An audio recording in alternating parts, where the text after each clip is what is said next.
Bonsoir à tous et bienvenue à Genève pour la 27e édition du Supercross de Genève au Palexpo, tout près de l'aéroport, avec à mes côtés Arsène Torres. Bonsoir Arsène. Bonsoir Gilles. Et alors, une fois n'est pas coutume, on va débuter la soirée, cette retransmission. La soirée, elle a déjà débuté depuis un petit moment. On va débuter la soirée avec les jeunes femmes, puisque eh bien, on a une compétition féminine pour ce Supercross. Alors, vous le voyez, la grille n'est pas hyper fournie non plus, mais il y a quand même du beau monde, puisqu'on a notamment la numéro 1, Arsène, Vicky Golden, qui est une crosswoman. Du coup, faut le dire comme ça. Oui, oui, déjà ça, très réputée, qui a un gros palmarès, mais le meilleur départ, c'est pour Megan Rutledge, l'Australienne. Megan Rutledge, oui, qui a gagné la première manche, qui a fait le meilleur temps aux essais chrono. Apparemment, elle est rapide, hein, elle a 17 ans, elle roule avec les garçons en Australie. Donc je pense que ça lui fait pas peur là, de rouler avec les filles, quoi. Alors, le format de cette course féminine, c'est une course assez courte, hein, 3 minutes plus un tour. Ensuite, on a donc Vicky Golden qui s'est installée au deuxième rang. En troisième position, Livia Lancelot, qui elle est en train de monter les marches assez rapidement, hein, dans la hiérarchie du cross féminin. Oui, Livia, elle s'est mise au ASICS il n'y a pas très longtemps. Elle avait pour but de vraiment bien figurer aux X Games. Là, je pense qu'en première manche, elle a dû faire une petite erreur. Elle fait que 5e. Là, elle a l'air quand même dans le rythme des deux premières. Donc il faut qu'elle continue, qu'elle s'accroche un peu. Avec effectivement deux jeunes femmes qui sont en train de s'échapper. Vicky Golden, donc, et puis surtout, on l'a dit, Megan Rutledge, l'Australienne. L'aspect physique qui compte énormément. Oula, chute de Vicky Golden. Ouais, qui s'est fait piéger. Qui a l'air pas facile. Les hoops ont l'air quand même assez gros. C'est vrai que pour les filles, c'est dur. On a déjà vu la manche junior juste avant. C'était vraiment pas évident pour les jeunes. Donc là, ouais, c'est pas évident du tout. On va revoir ce qui s'est passé pour Vicky Golden, prise un petit peu à contre-temps. Et dans ces cas-là, la sanction se fait immédiatement sentir. C'est surtout une question de rythme, le Supercross, Arsène. Exact. C'est beaucoup de précision en fait. Beaucoup de précision. Il faut, dès qu'on se manque un tout petit peu, en fait, tout l'enchaînement qui suit est raté, quoi. Donc il faut vraiment rester concentré et surtout pas louper le début de l'enchaînement. Essayer de garder un maximum d'élan. Là on voit les commissaires en arrière-plan qui sont vraiment pour protéger tout de suite la pilote qui a chuté. Donc c'est bien. Et là, ce qui est intéressant, c'est de voir que Livia Lancelot, elle est au contact. Alors, je sais pas si... je pense qu'elle va pouvoir attaquer d'ici peu, pas qu'elle se fasse trop gêner par les retardataires. On a Juliette Bérez qui prend un tour. Ouais, la championne du monde d'enduro. Forcément, voilà. C'est pas tout à fait la même discipline. Hein, c'est pas la même discipline, c'est une bonne chose qu'elle s'y essaye un petit peu, quoi. C'est bien. Ça permet de parfaire la technique. On progresse en cross quand on fait du supercross. Oui, c'est vraiment deux disciplines en fait qui sont très complémentaires. Forcément, on le voit même au plus haut niveau mondial. Les pilotes qui pratiquent un petit peu en supercross ont un avantage. On voit Ken Rogzen, on voit des pilotes comme ça qui passent vraiment des caps techniques à rouler en supercross, même s'ils ne font pas forcément des courses.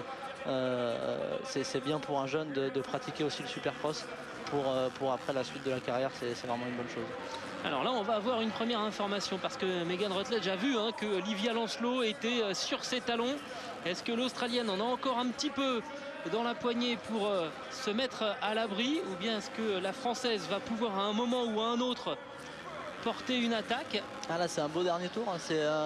Il se passe des choses, faut pas qu'elle commette d'erreur. Je pense qu'elle peut être en mesure d'attaquer. C'est Justine Charroux pour l'instant qui a récupéré la 3e place suite à la chute et à l'abandon de Vicky Golden. Je ne l'ai pas vu repartir, l'américaine. Ah, c'est bien pour Justine, c'est un petit peu la dauphine de Livia en championnat de France féminin, donc c'est bien qu'elle se mette un petit peu aussi, que ça va, c'est victoire pour Megan. On l'a dit, hein, c'est court, hein, comme format, 3 minutes plus un tour, et la victoire donc pour Megan Rutledge qui a bien géré cette course, mais la surprise c'est d'avoir vu Livia Lancelot terminer quasiment dans sa roue. Livia, elle s'est bien accrochée, même dans les hoops, elle s'est plutôt bien défendue, c'est un petit peu son point faible. Elle l'a beaucoup travaillé, donc c'est bien, quoi. Voilà donc cette première course de la soirée. Ah, ça fait un petit peu vide la grille de départ. Et oui, dommage. forcément, il n'y a pas encore, c'est pas encore très démocratisé, hein, le tout-terrain féminin. Ça se développe. Mais malheureusement, je crois que surtout aux États-Unis, en plus, apparemment le championnat va passer à seulement 3 courses l'année prochaine. Donc c'est vraiment dommage. Elles avaient 6 ou 8 courses, elles passent à 3 courses. Donc j'ai peur que ce soit un petit peu la fin du championnat aux États-Unis.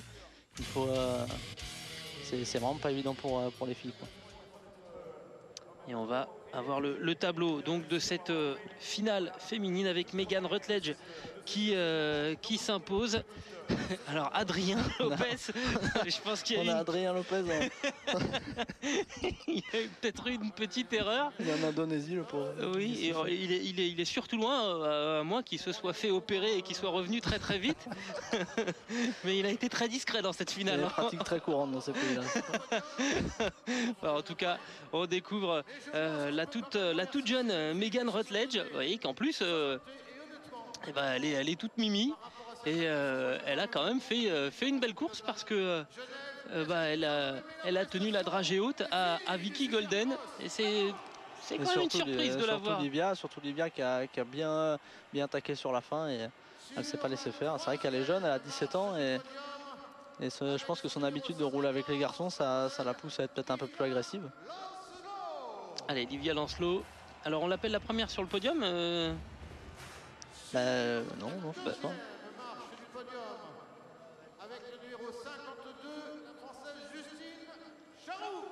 Bon. Là, Justine Charot qui fait 2, c'est le classement général, c'est pour ça. Ah, exactement. Et oui, puisque Livia Lancelot avait fait une 5e place dans la première manche.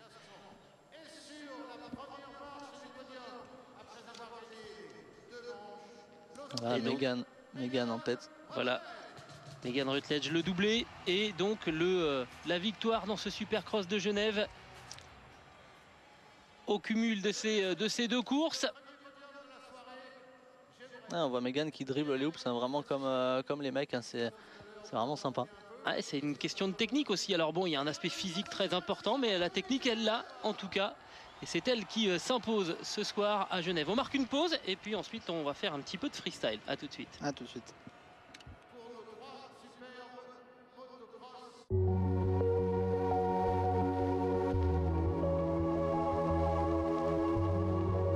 Ah, on voit en grille. Alors, non, théorie, ça doit être la 2e demi-finale du SX1. Je suis pas convaincu que ce soit ça.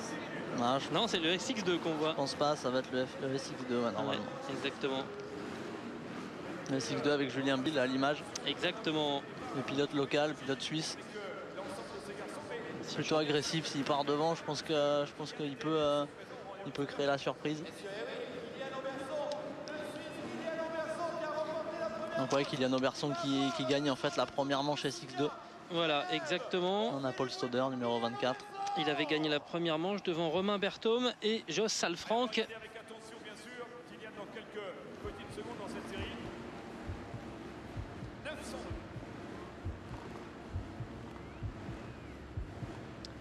Allez, le Palexpo de Genève qui accueille le 27e édition du Supercross, 2e manche du SX2.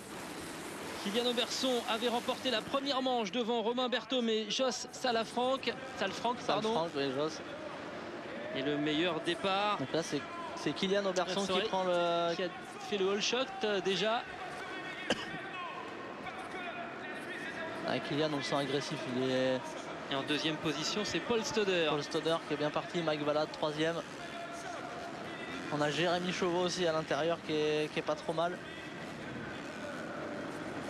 Ah, une piste assez glissante par endroit avec quand même des parties molles et des ornières. Ça va pas être simple. Ça va vite se défoncer. Et il est parti très fort en tout cas. Kylian Oberson. Kylian Oberson qui a roulé quelques temps aux États-Unis aussi, donc il a quand même une belle expérience du Supercross. Vous qui avez aussi été roulé aux États-Unis, Arsène, il y a un écart énorme entre le niveau européen et le niveau américain. Bah, disons que oui, devant c'est clair que ça va quand même nettement plus vite. De plus, le niveau est très homogène et il y a un énorme réservoir de pilotes. Donc forcément c'est dur en étant français de réussir à rouler là-bas. C'est tout de suite un peu plus impressionnant, les pilotes ont tendance à être agressifs. Forcément ça nous change un petit peu et nous Européens on a quand même une grosse lacune je dirais dans les hoops. C'est souvent là que les Américains font la différence, on l'a vu à Bercy cette année, c'est vraiment impressionnant. À Gênes aussi on voyait Tomac dans les hoops, il y a vraiment un monde entre les Américains et les Français. Elie Tomac qui a terminé deuxième du Supercross de Bercy derrière Jake Wehmer. Et Kylian Oberson là qui est en train d'imprimer un gros rythme alors que c'est Mike Valad qui s'est emparé de la 3e place. Il y a une belle bagarre derrière. 3 ou 4, je pense qu'il y a Joss qui a dû repasser 3e. Mais là il y a ce gros triple là que les pilotes ne sautent pas, du moins en SX2, on verra après en SX1 si ça saute. C'est vrai que Cédric Lucas qui a créé la piste c'est peut-être un petit peu enflammé sur la longueur du triple, il aime bien faire des gros obstacles. Par contre on voit une piste qui est quand même très bien réalisée, ça n'a pas l'air dangereux.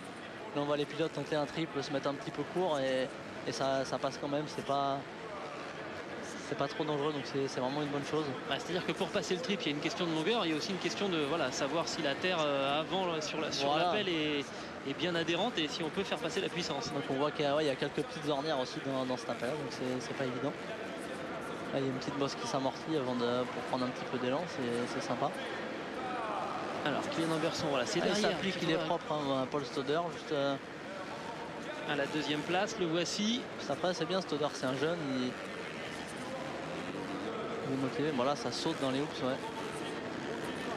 Je pense qu'après on verra par exemple Justin Brayton sur la finale SX1, à mon avis ça va plus dribbler que sauter. Souvent les pilotes qui ont un peu plus d'expérience ont plus tendance à dribbler.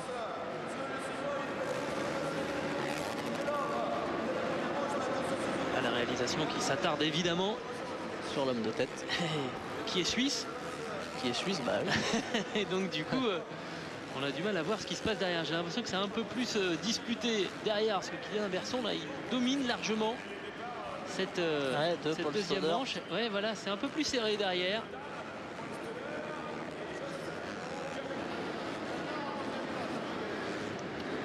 Ça m'a l'air d'être Joss Salfranc qui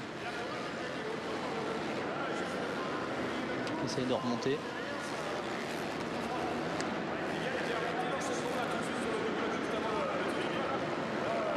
Donc là, Kylian qui va être vraiment qualifié en finale. Il va participer à la finale avec les pilotes de SX1. En fait, les deux premiers de cette manche SX2 vont aller en finale avec les pilotes du SX1.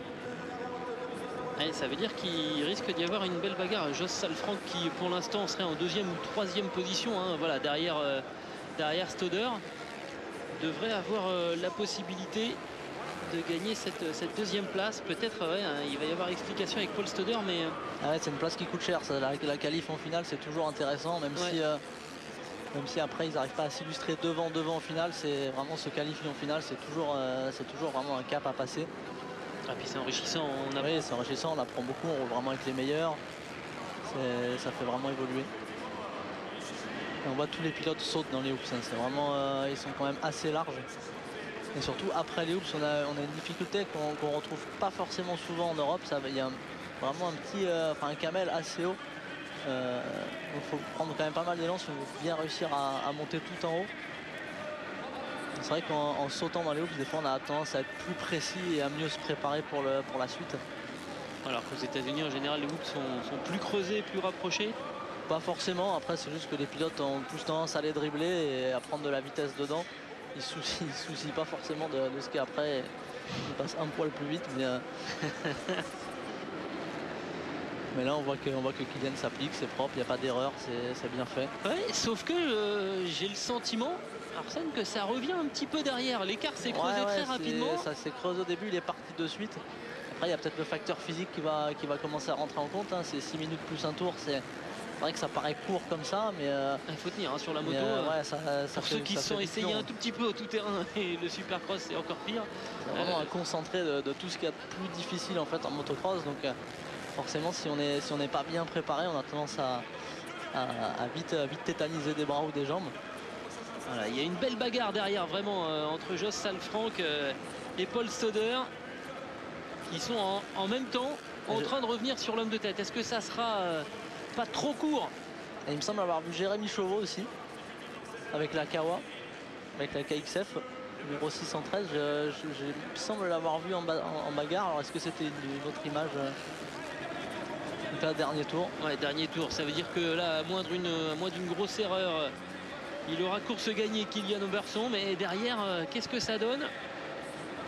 Ah, Jos Salfranck est passé deuxième. Ouais, devant Stoddard, effectivement. Paul Stoddard qui avait un temps occupé la deuxième place et qui a succombé. Donc c'est dommage, on n'aura pas vu du tout cette passe d'armes.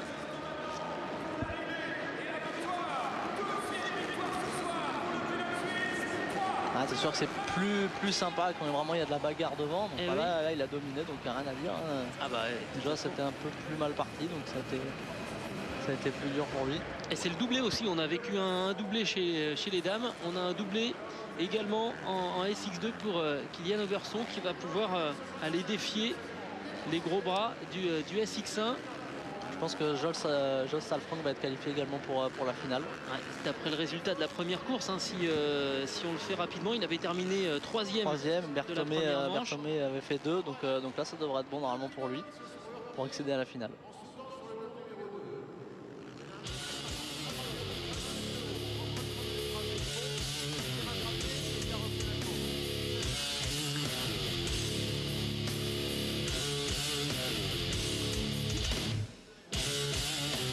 Quelques images. Kylian qui vient quasiment jamais rouler en France. C'est vrai que c'est bien de voir un petit peu des pilotes étrangers comme ça se mettre au Supercross et s'illustrer devant. Ah, il n'était pas venu d'ailleurs à Bercy. Non, on l'a pas vu à Bercy, c'est dommage, ça aurait été sympa. Ouais, parce que là il a montré quand même un bon rythme. Voilà, qui s'impose le Suisse. Stoddard 3e, Maecler et Romain Berthom qui William termine. Kerley, pilote suisse aussi, qui fait devant Gaëtan Lehir, qui est champion SX Tour 125 l'année dernière, donc c'est bien. Les Suisses se préparent en SX, ils se préparent dans leur coin et pour s'illustrer à Genève, c'est bien.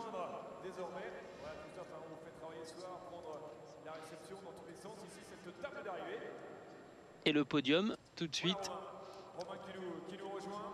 Ouais, Romain qui devrait terminer troisième en cumul des deux manches, je pense. Ouais. Ouais. Qui n'accède pas à la finale malheureusement. Cela dit, il y a logiquement un promoteur choice.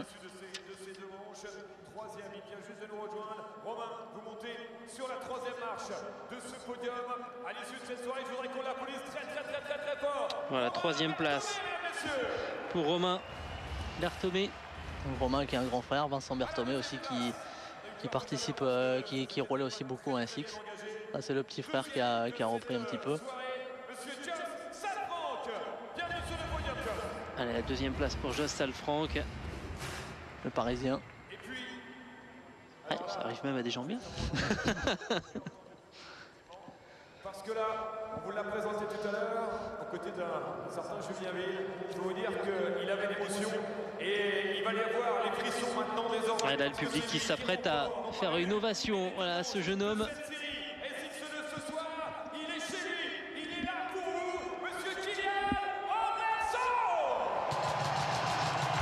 Qui n'a pas été inquiété hein, dans ces deux manches. C'est même vraiment un promené un petit peu quand même. Et forcément, il y a une motivation supplémentaire quand on roule devant son public. Il n'a pas tremblé du tout. Non, on sent qu'il est préparé. Je vous dit, en tant que pilote, c'est vrai que c'est plus sympa quand ça se passe comme ça que forcément. Est-ce qu'on a une chance d'entendre un petit peu sa réaction? Surpris parce que je n'étais pas du tout censé rouler, je sors de blessure, donc j'ai décidé la semaine passée de rouler, donc je m'attendais vraiment pas à rouler aussi bien, donc je suis super content, on entend le public crier derrière et tout, donc c'est vraiment génial. Vous savez ce qu'il vous reste à faire demain soir? Ouais, voilà, j'espère que ça va se passer aussi bien aujourd'hui. Écoutez le public. Voilà, en tout cas, il a donné rendez-vous au public suisse pour la deuxième soirée. Déjà, il va y avoir la participation à la finale SX1.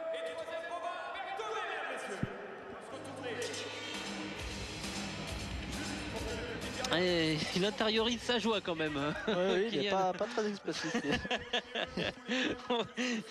C'est assez étonnant de le voir. Oui, assez fermé. Exactement, peut-être encore dans sa course. Hein. Oui. Allez, nous on va pouvoir souffler un petit peu toute cette pression, marquer une pause. Et on revient dans quelques secondes à Genève. À tout de suite. À tout de suite.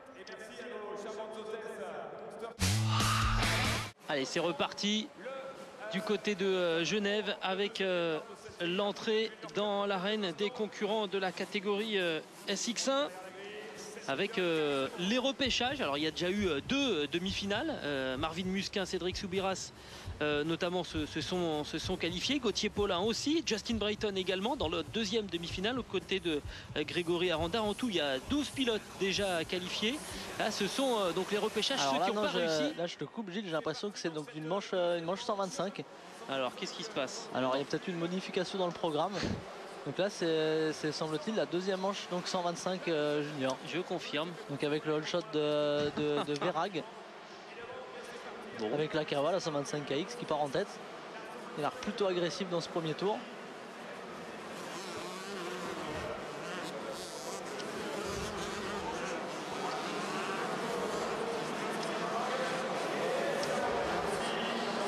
Effectivement, c'est la deuxième manche de 125. On a Théo Ramos, 2e.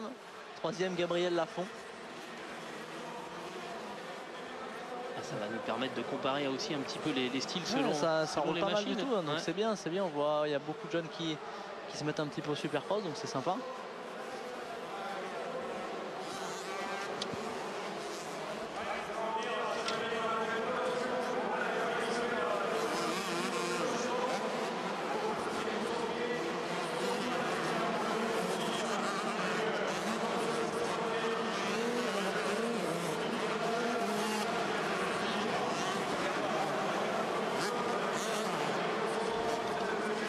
Première manche, c'est donc Yanis Hirsuti qui a remporté la première manche. On voit au fond, il commence à remonter, il est déjà 3e. Ouais, il avait plutôt bien maîtrisé hein, la première manche. Il a fait une belle première manche, on sent qu'il est peut-être un poil plus rapide. Donc peut-être qu'Alexis Verag peut garder le commandement s'il s'applique. C'est rare de voir un 125 KX maintenant. Ouais. C'est vrai que les jeunes aux juniors roulent plus souvent avec des 125 YZ ou 125 KTM. On voit il se débrouille vraiment pas mal dans les hoops, il a un bon rythme. Et il avait déjà pris un très bon départ, donc du coup bien lancé. Là c'est propre, il s'applique. Encore une fois double simple. On n'a pas vu de pilote tenter ce triple encore.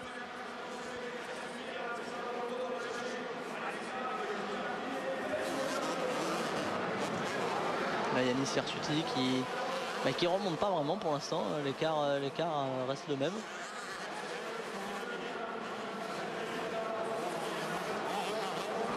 Il est déjà revenu à la 2e place. Voilà, il faudra un plan un petit peu plus large pour essayer de situer l'écart. Il doit y avoir 3-4 secondes entre les deux hommes.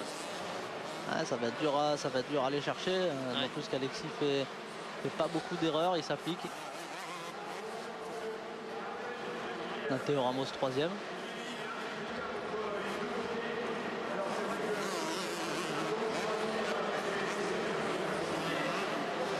Ouais, c'est quand même déjà très propre. Et on voit avec les 125 ils ont déjà un peu plus de peine, hein, même sur le saut d'arrivée on voit qu'ils sont obligés d'accélérer quand même assez fort pour sauter en entier. Et là on voit Yanis Hirsuti qui dribble dans les hoops, c'est une façon différente de faire, une autre technique. Une petite chute là-bas, je pense un accrochage entre deux pilotes. Petit dépassement qui est mal tourné. Pas de bobo en tout cas. En virage c'est quand même rare. Ouais.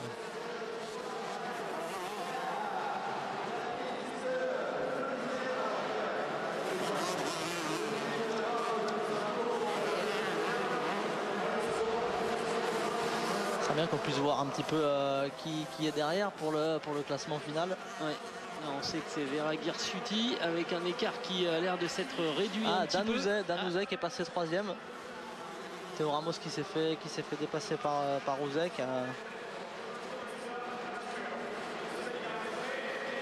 Il a l'air de se passer beaucoup de choses derrière là pour la 3e place. Ils sont plusieurs à être ensemble. Danuzet avait terminé 2e, si je ne m'abuse.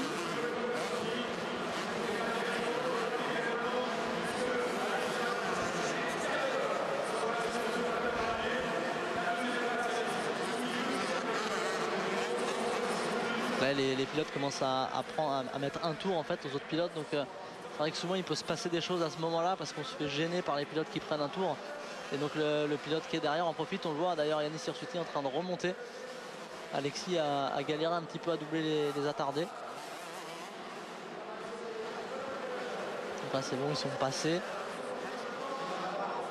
Ah, il a conservé quand même une petite marge.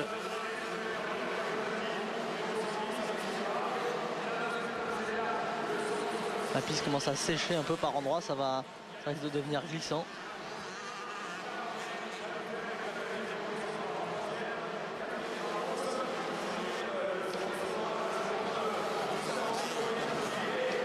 Les pilotes de derrière prennent rapidement un tour.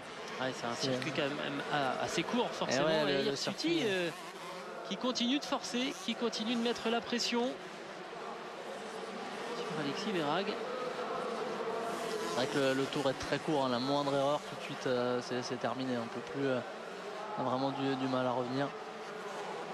On a Bress.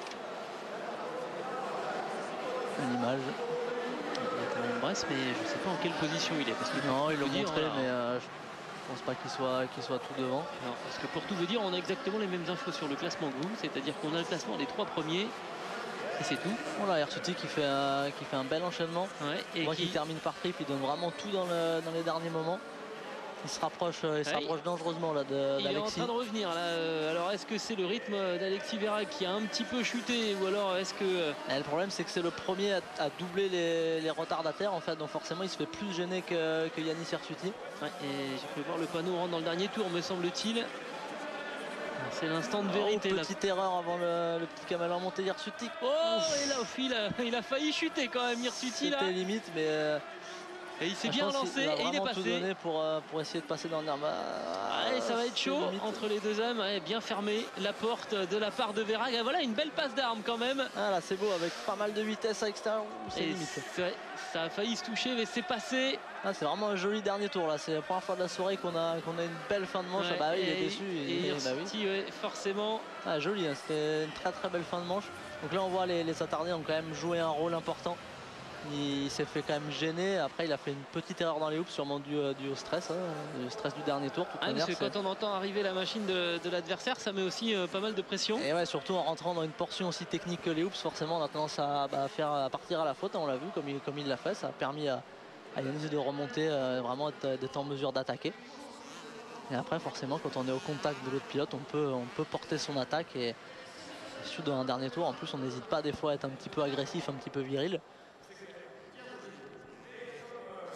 Et du coup, Yanis Hirsuti est allé chercher une bien belle victoire. Un doublé encore, ouais. 3e doublé de la soirée.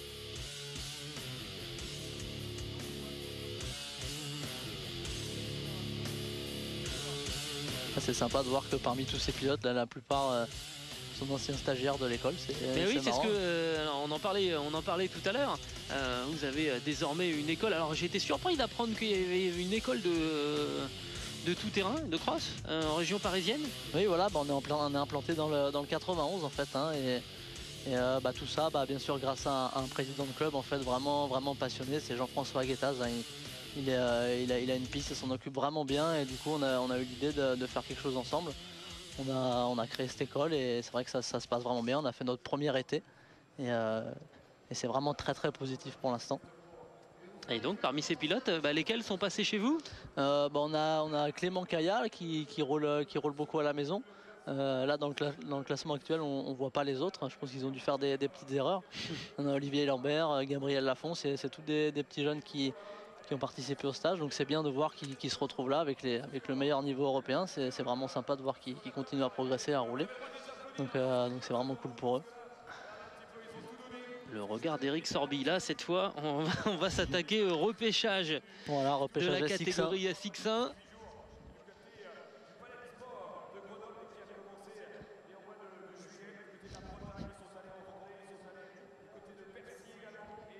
Alors est-ce qu'on va avoir le podium des juniors ou est-ce qu'on va avoir, voilà, ça semble quand même se diriger vers le, voilà, vers le podium. On improvise un petit peu, hein, pour tout vous dire. Donc Yanis, c'est un pilote qui roule avec le père de David Villemain en fait. Hein. Voilà, Danouzet. Ouais, Danouzet qui a donc pris la 3e place au cumul des 2 manches. Ils sont tout jeunes. C'est la relève. Ouais, c'est des minots. Il faut commencer tôt. Ah ouais, il faut commencer très tôt et il faut rouler en supercross, hein, vraiment, parce que l'apprentissage passe par là et malheureusement c'est quand même compliqué pour les jeunes de s'essayer à la discipline. Il n'y a pas forcément beaucoup de pistes pour s'entraîner, donc c'est difficile de partir dans cette voie, mais souvent ça détermine quand même la progression du pilote. Alexis Verhaeghe, visage fermé, hein, forcément déçu de cette fée chippée. Victoire dans cette 2e manche. Ça fait battre à la régulière pour le coup. Ah oui, c'était un bien beau battu, duel. il a fait un très beau début de manche, après il s'est fait un peu déstabiliser par les attardés. Forcément c'est toujours plus difficile quand on est premier, quand les attardés arrivent. Le deuxième a déjà le champ libre, donc... et puis du coup les retardataires sont avertis finalement qu'on revient et exactement. Font eux-mêmes un petit peu plus attention, et c'est donc Yanis Hirsuti qui est allé chercher vraiment à l'arrache, hein, jusqu'au bout. Non, ils sont vraiment bien battus ces jeunes. C'est dur. Et content. Ouais, c'était une belle passe d'armes jusqu'au bout entre les 2 hommes. 2 modes d'entraînement très différents pour les deux. Hein. Alexis Verhaeghe qui est plus en région parisienne. Forcément, déjà c'est plus délicat de s'entraîner en supercross. Yanis Hirsuti qui est du sud. Donc forcément un peu plus facile de poursuivre l'entraînement, même une fois que la saison est bien avancée.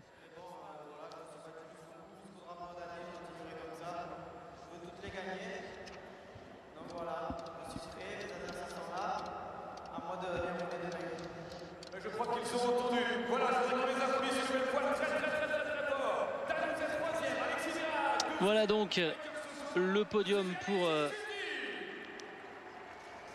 cette Junior Cup, Friggen Junior Cup pour être tout à fait Friggen, précis. ouais, Friggen.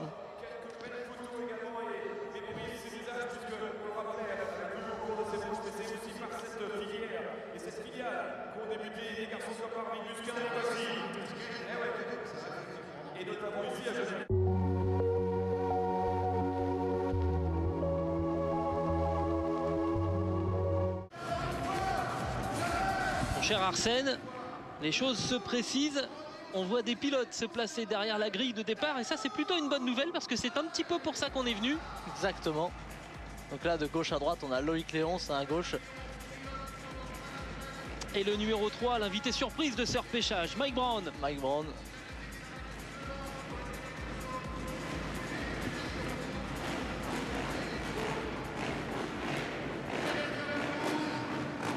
Allez, le repêchage de la catégorie SX1 dans ce Palais Expo de Genève avec, on le disait, l'invité surprise Mike Brown qui a dû faire une faute dans la première demi-finale de la catégorie SX1 puisqu'il a dû abandonner au bout de 4 tours. À ses côtés, il va retrouver notamment Eric Sorby, Loïc Léonce, Romain Biella, Kevin Tarallo, éliminés tous de la première demi-finale. Et dans la 2e demi-finale, se sont fait éliminer Alexandre Ruiz, Alexandre Lefrançois, Adrien Trochon et Guillaume Darier. C'est le dernier moment pour gagner sa place vers la finale et rejoindre donc Marvin Musquin et Justin Brayton entre autres qui ont eux remporté chacun leur demi-finale. Les 6 premiers de chaque demi-finale se sont qualifiés. Il y aura les 2 premiers de la catégorie SX2 qui vont venir se joindre au peloton et plus normalement 2 pilotes du repêchage sur un format donc de 4 minutes plus un tour. Pour cette course là aussi ça va aller vite faut absolument pas se louper au départ. Et on va voir si ouais, ça serait 6 minutes plus un tour. J'ai entendu 4. On va vérifier. De toute façon, on verra quand ils donneront le drapeau à Damier. On saura que c'est terminé. Les informations sont pas évidentes à avoir des fois. Et Mike Brown, le regard de l'Américain, un vétéran qui avait remporté ce Supercross de Genève il y a un certain temps. C'était en 2006.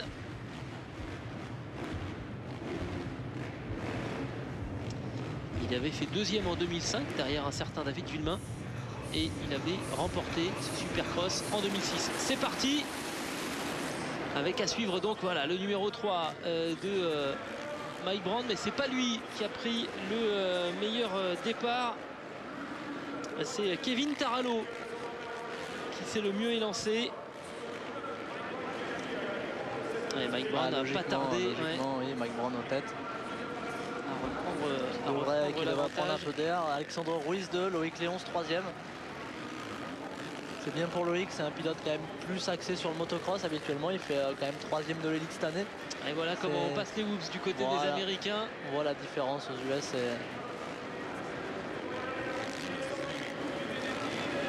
Forcément, il y a beaucoup plus de vitesse. On revoit le départ. Eric Sorby qui s'est fait coincer un petit peu à l'intérieur. Ouais, et là, ça va être compliqué. Mike Brown qui a déjà pris un petit peu d'avance, il s'est donné un petit peu d'air.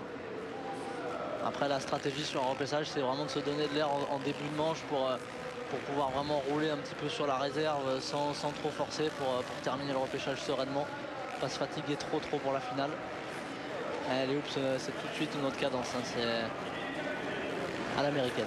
Loïc Léonce en 3e position. Donc là, Loïc, il faudrait qu'il arrive à se revenir un petit peu sur Alexandre Ruiz, le géant.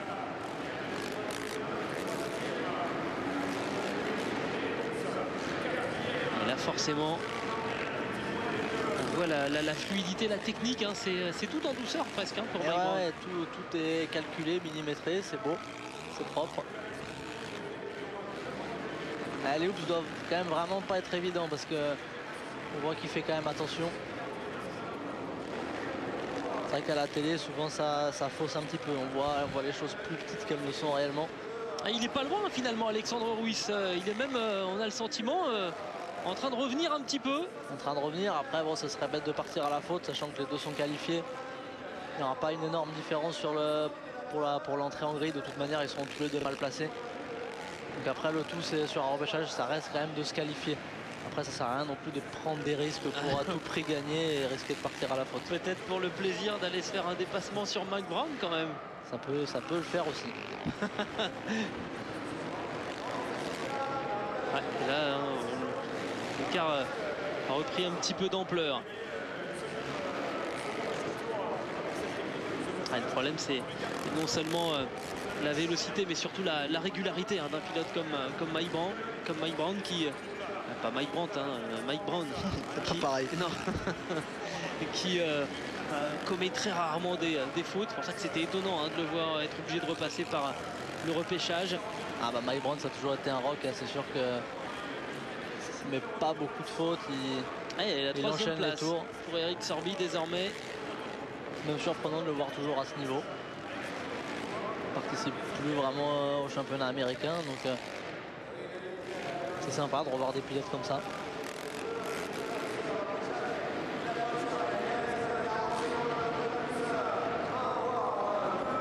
On voit beaucoup de petits trous cassants en freinage.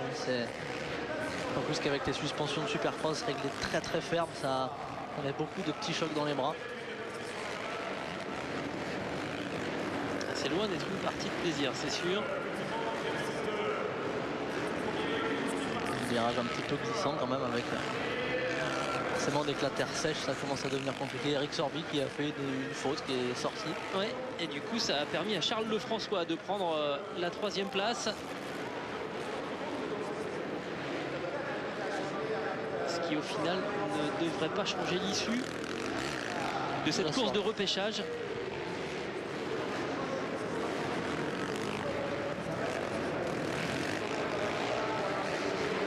Mike Brown qui enchaîne les tours les uns après les autres. Et Alexandre Ruiz Maurice qui doit maintenant commencer à comprendre que voilà, sa place à lui, ça doit être la deuxième parce que l'écart est de plus en plus important. Et on voit même les pilotes 450 ne sautent pas ce trip.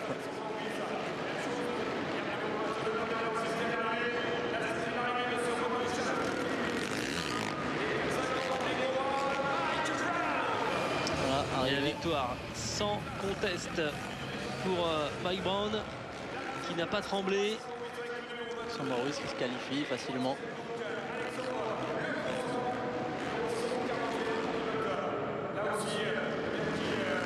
Alexandre François qui doit terminer 3e juste devant Loïc Léon. Normalement, si les positions n'ont pas changé. On revoit ici l'arrivée du vainqueur de ce repêchage, Mike Brown. Donc on aura les deux Américains en finale. C'est important aussi pour l'organisateur. C'est vrai. D'avoir deux de ces têtes d'affiche au rendez-vous. Avec Sorby 6e. Ouais, après sa faute. L'organisateur se garde toujours une réserve quand même avec le promoter choice pour choisir un pilote pour le qualifier pour la finale. On ne sait jamais si une tête d'affiche venait à commettre une erreur. Voilà, on pourrait toujours participer à la finale pour les spectateurs, ça reste important. Ça, c'est un système qui vient des États-Unis, plutôt pas idiot d'ailleurs. C'est vrai. Finale. Pour le public, ce serait dommage qu'un Justin Brayton, par exemple, ne prenne pas. On imagine un problème technique, ne serait-ce que ça, voilà, et c'est terminé. Et la qualification donc tour à Genève pour la dernière course de la soirée, la grande finale, la catégorie SX1 avec, on peut l'afficher comme ça, l'affiche entre Justin Brayton et Marvin Musquin. Ouais, ça devrait logiquement se jouer entre ces deux pilotes. Faudra quand même pas oublier Gauthier Paulin qui peut créer la surprise. Gauthier, tout d'un coup, il peut se transcender. Hein. On a quand même du beau monde sur cette finale. On a Soubeyras, Cédric, hein, Cédric qui est quand même rapide. Il a montré à Bercy, il a été titillé quand même. Eli Tomac. Il n'a pas eu peur. Qui est actuellement le leader du SX Tour. Exactement.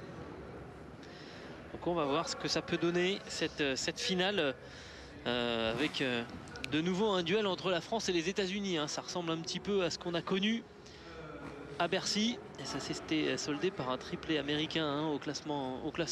Et ouais, il y avait pas mal d'Américains à Bercy, donc forcément. Déjà quand il y en a un, c'est pas évident de terminer devant alors qu'il y en a 3 ou 4. Quand ils viennent en bande, forcément c'est encore plus compliqué. C'est bien pour le public. On voit Marvin. Jack Brunel, il y a eu le 155, là c'était un Britannique un petit peu isolé. On a Marvin avec ses nouvelles tenues Thor. Qui a changé de couleur. Et on voit Grégory Randa sur la Honda. Il a changé de moto aussi. Il a eu un petit peu de mal à Bercy à s'acclimater à la nouvelle moto.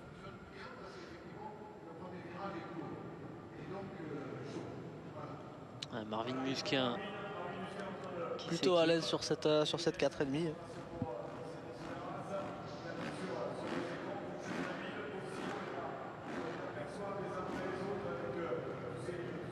Christophe Martin, une image.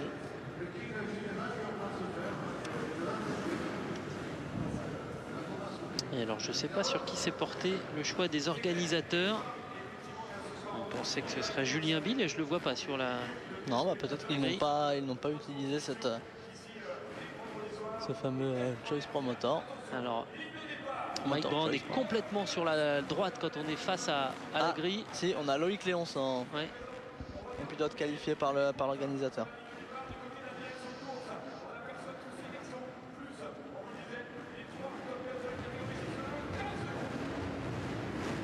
Secondes. Une finale donc sur 8 minutes plus un tour. Le numéro 25, celui de Marvin. Ouais, Marvin Musquin. Une belle sortie de Cédric Soubeyras, j'ai l'impression. Qui vire en tête avec Christophe Martin. Il y a eu une chute à l'extérieur et un bon départ de Justin Brayton. Cyril Coulon et Grégory Randa coincés au départ.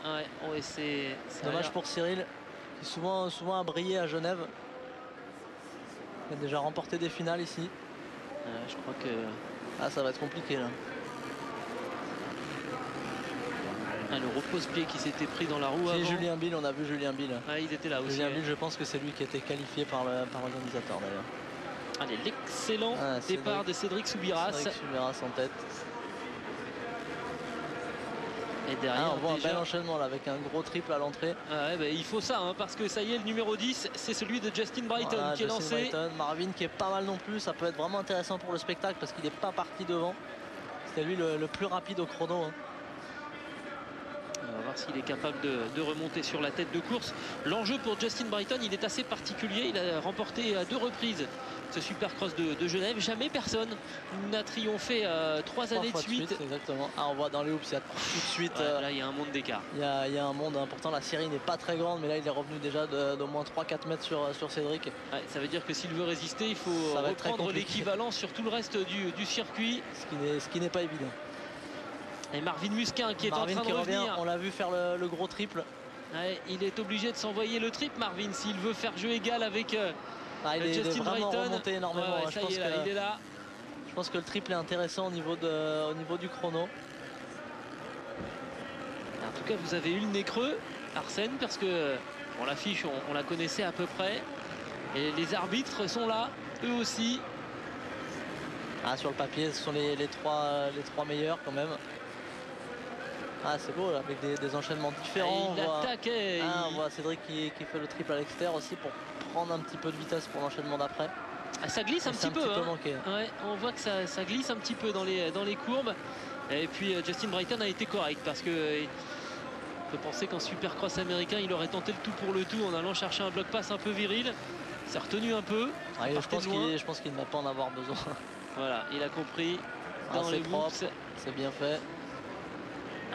Cédric a failli partir à la faute. Pas s'affoler, on le sent. Triple très propre. Voilà, ça passe bien. Marvin, il ne faudrait pas qu'il s'endorme non plus parce que là. Il y a un gros rythme devant. On voit Brighton qui cabre en fait cette bosse au début de l'enchaînement. C'était un petit peu la volonté aussi de Cédric Lucas en créant la piste. Il nous expliquait sur une petite vidéo. Il voulait vraiment créer un enchaînement où on cabrait la première bosse pour prendre de la vitesse. Là, Justin Brighton le fait vraiment bien, prend beaucoup de vitesse. Dans les hoops, il est sur une autre planète. Et du coup, on se retrouve avec une bagarre pour la 2e place entre Cédric Soubirats. On a même l'impression que Cédric ne gêne pas tant que ça Marvin. Non. Voilà, c'est impressionnant, il prend énormément d'élan. C'est fluide, c'est propre. Ça y est, Marvin pose son attaque sur Cédric. Alors est-ce que maintenant... Il faudra vraiment qu'il s'échappe rapidement s'il veut avoir une chance de recoller avec Brighton. Est-ce que Marvin il saute dans les hoops forcément. Forcément à ce niveau-là, c'est un tout petit peu moins rapide.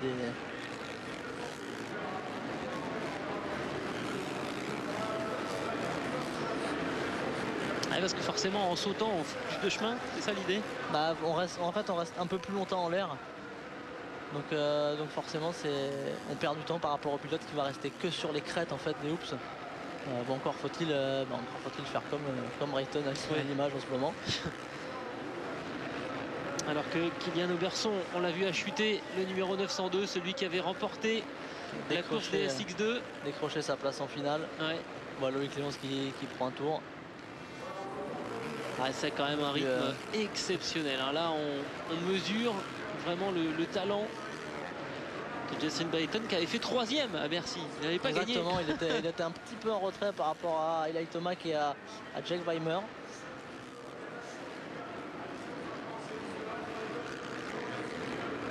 Dès qu'on aligne un Américain, de toute manière, en général, il se retrouve devant. On voit Marvin qui part presque à la faute. Julien Bill qui prend un tour également. Ça doit être compliqué quand même quand on voit passer comme ça un avion de chasse. Exactement, quand on voit des pilotes de ce niveau-là qui prennent un tour si rapidement. On voit le François également. La piste est courte et plutôt roulante, donc forcément... Puis on voit les réceptions, c'est au centimètre près, ça bouge pas. On se rend pas vraiment compte à l'image, mais il y a énormément d'ornières. très difficile à la sortie des hoops, ça, pour Ouais, le la terre est petit camel en étonnamment montée. sèche, hein, on voit même de la poussière. Elle est sèche soulever. par endroits et humide en fait, vraiment aux endroits un petit peu creux.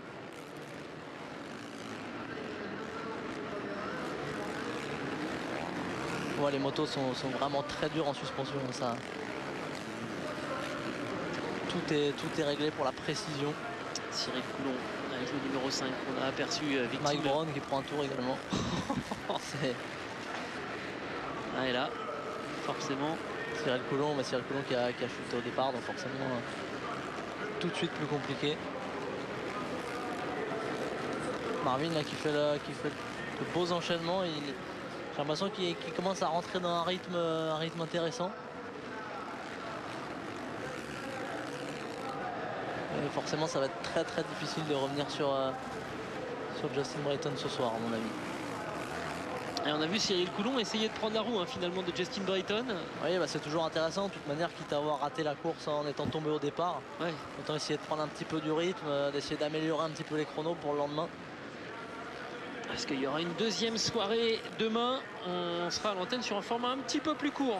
On sera ensemble en direct de nouveau de 23 h à minuit. Toujours en compagnie d'Arsène Torres évidemment, alors que là on voit les whoops. On voit le travail des suspensions, le travail des jambes.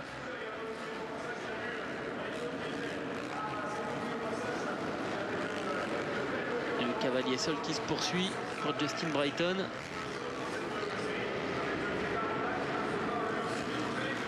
On voit Grégory Aranda également qui s'est fait un petit peu... Ouais, hallucinant quand même l'écart de performance là. Il y a Justin Brayton et le reste du monde ce soir à Genève.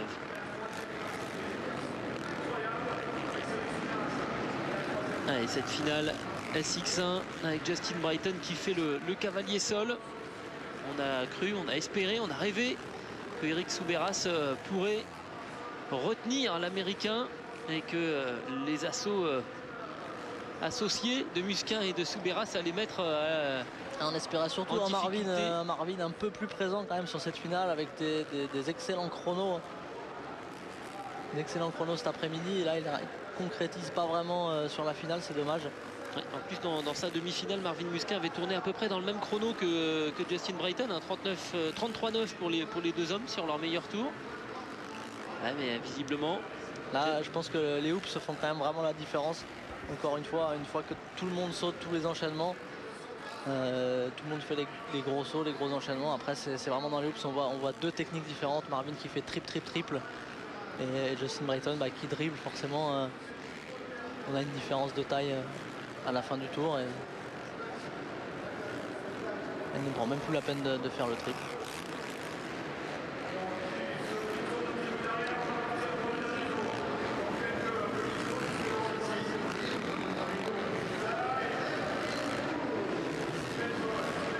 Et puis il se pose vraiment juste en haut de la réception. C'est très précis, hein. On voit Gauthier Paulin qui prend un tour également. C'est compliqué pour les pilotes français ce soir. C'est vrai que Gauthier serait quand même plus en mesure de jouer aux avant-postes. La piste est quand même bien abîmée. On voit beaucoup d'ornières dans les virages, dans les appels de saut. Forcément ça complique tout.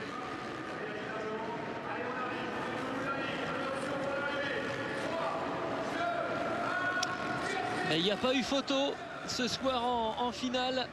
Promenade. Ouais, Promenade Justin de Brayton qui s'impose.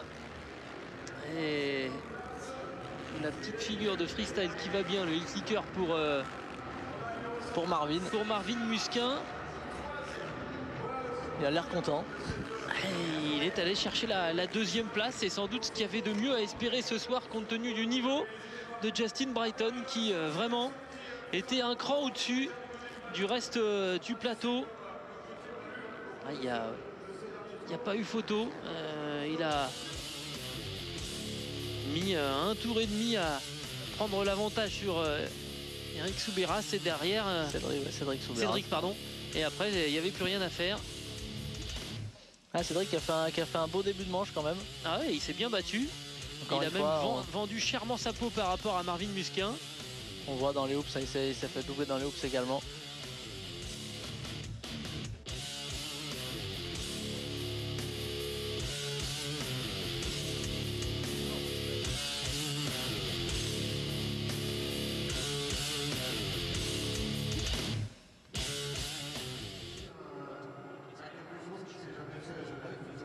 Et donc le résultat de cette finale, Justin Brighton qui s'impose devant Marvin Musquin et Cédric Soubirats. 4e place pour Jason Clermont. Bien pour Jason qui a vraiment bien roulé aussi.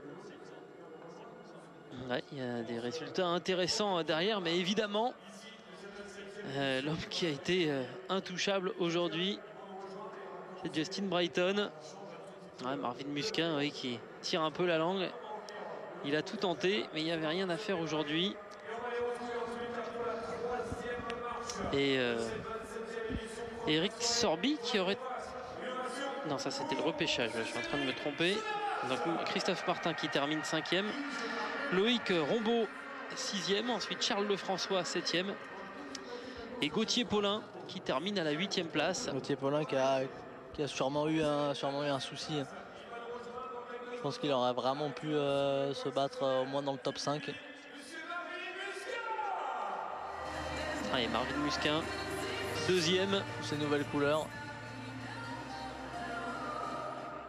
Le double champion du monde. En espérant qu'il nous fasse une bonne saison aux US l'année prochaine. Enfin, du moins à partir du mois de janvier. Ah, ça va arriver vite maintenant pour tous ces garçons. Et donc Justin Brighton.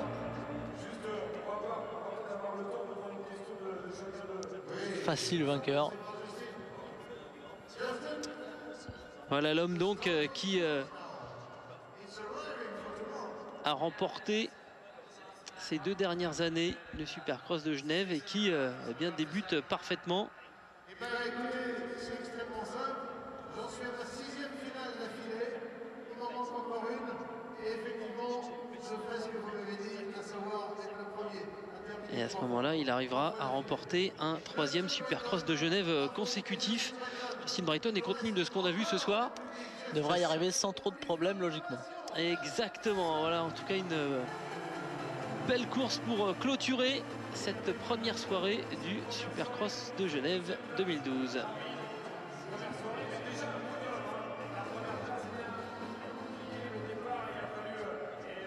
Allez, rapidement le podium. Arsène, là pour Marvin, pour les autres, est-ce que on peut penser, voilà, il faut travailler quoi pour essayer de battre Justin Brighton demain? Bah là clairement on l'a vu dans les hoops. On l'a vu, une énorme différence dans les hoops. Les 2 pilotes français ont tendance à sauter. Forcément il faudrait peut-être qu'ils travaillent à essayer de dribbler pour essayer de gagner un petit peu de temps dans cette partie. Après on voit quand même Brighton qui est très fluide, très précis dans tout ce qu'il fait. Je pense que ça va être dur d'aller chercher quand même sur la soirée de demain. Ah, je ne sais pas si on entend Marvin Musquin.